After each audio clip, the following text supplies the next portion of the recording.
Bon, on apprécie les petites lunettes rondes ou on n'apprécie pas? Et de toute façon, t'es un petit peu obligé d'apprécier parce que sans ça, je vois rien. J'espère en tout cas que tu vas bien en ce début de journée, même si bon, ça dépend l'heure à laquelle tu regardes cette vidéo, mais en tout cas, je la sors en début de journée. Et aujourd'hui, on va parler une nouvelle fois du film Les Éternels qui devrait sortir début 2021. J'en avais déjà parlé vendredi dans une vidéo où j'analysais une affiche entre guillemets, et c'est pourquoi je te la mets dans un coin. Alors, quel coin? Je sais pas lequel c'est, mais il me semble que c'est ici. Donc tu peux cliquer aisément et regarder la vidéo, puis revenir sur celle-ci ou la regarder après. En tout cas, tu la regardes, je t'oblige. Sinon, je viens chez toi, je te balaye, mec. Ah, mais je me suis mis au sport, et attention, je fais du yoga. Et en plus de ça, quand j'avais 6 ans, j'ai fait de la boxe. Oui, bon, c'est pas un argument, mais j'en ai fait. En tout cas, j'espère que tu vas bien et que tu passes déjà un très bon moment. Et là, on va rentrer dans le vif du sujet, c'est-à-dire de parler des Éternels et plus principalement des Célestes. Puisque les Célestes, on va vraiment les découvrir dans le film Les Éternels qui, comme je l'ai dit précédemment, devrait sortir en 2021. 2021 qui devrait être quand même une année qui compense 2020, parce qu'en ce moment là, c'est vraiment la merde. Donc pourquoi je te parle des Célestes et du fait que l'on va les découvrir pour la première fois dans les Éternels? Eh bien parce qu'en fait, cette phrase est totalement fausse. C'est-à-dire que les Célestes, on les a déjà vus dans le Marvel Cinematic Universe. Et ce, depuis 2014. Et c'est pourquoi dans cette vidéo, je vais te montrer les passages dans lesquels on voit les Célestes. Et c'est essentiellement évidemment dans l'univers cosmique et donc dans les Gardiens de la Galaxie volume 1 et volume 2. Mais donc on va commencer avec les Gardiens de la Galaxie volume 1. Et dans ce film, on n'en voit pas un,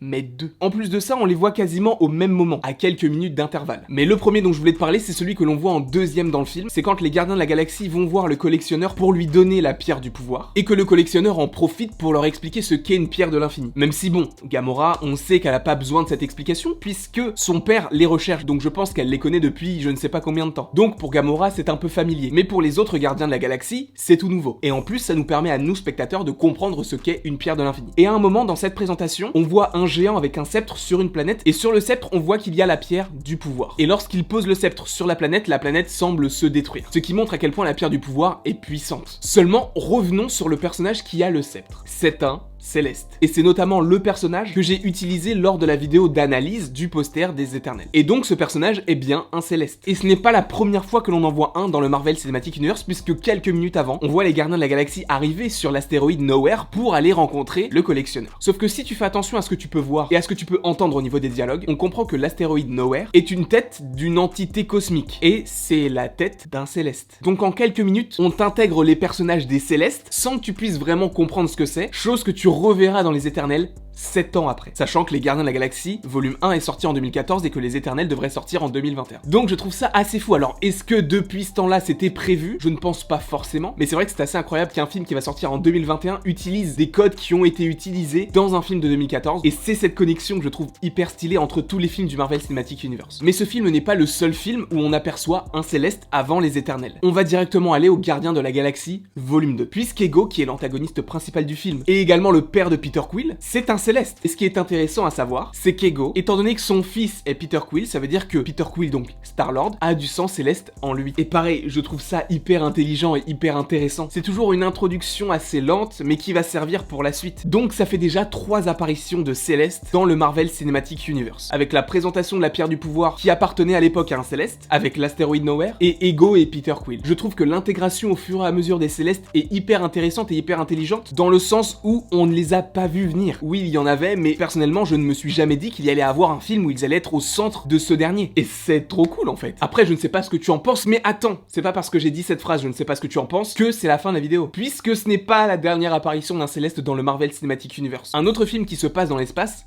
Thor Ragnarok. Et dans Thor Ragnarok, lors du combat entre Hulk et Thor, on a le grand maître et Loki qui regarde du coup depuis une loge. Et si tu regardes bien dans cette loge, ils ne sont pas tout seuls, il y a des gens derrière, il y a des gens sur le côté, ils ne sont pas que 2. Et on voit que ces personnages qui sont tout autour sont vraiment hauts en couleur et semblent être déguisés par rapport à l'événement du combat et à la planète qui est Sakaar, puisque c'est vraiment une planète haute en couleur. Mais si tu zoomes sur un personnage qui est juste derrière le grand maître, tu vois qu'il y a quelqu'un qui est habillé comme un Céleste. En tout cas comme le Céleste que l'on voit dans les Gardiens de la Galaxie volume 1. Et pareil, c'est un easter egg hyper stylé. Et c'est à ce moment-là que la vidéo se termine. Puisque j'aimerais bien savoir ce que tu en penses de tout ça. Est-ce que tu penses que les Célestes vont être intéressants et importants pour la suite dans le film Les Éternels et possiblement après s'il y a d'autres films qui se passent dans l'univers cosmique? J'aimerais beaucoup avoir ton avis là-dessus. Et je pense que je ne suis pas le seul qui est de plus en plus hypé par le film Les Éternels, même si j'ai peur que ce soit un teenage movie. Mais attendons de voir. En tout cas, j'espère que tu as apprécié cette vidéo. Pas à l'aimer, à la partager, à la commenter et à t'abonner, hein, ça me ferait très très plaisir. Et donc, par conséquent, tu connais un petit peu la chanson. Il ne me reste plus qu'à te dire à la prochaine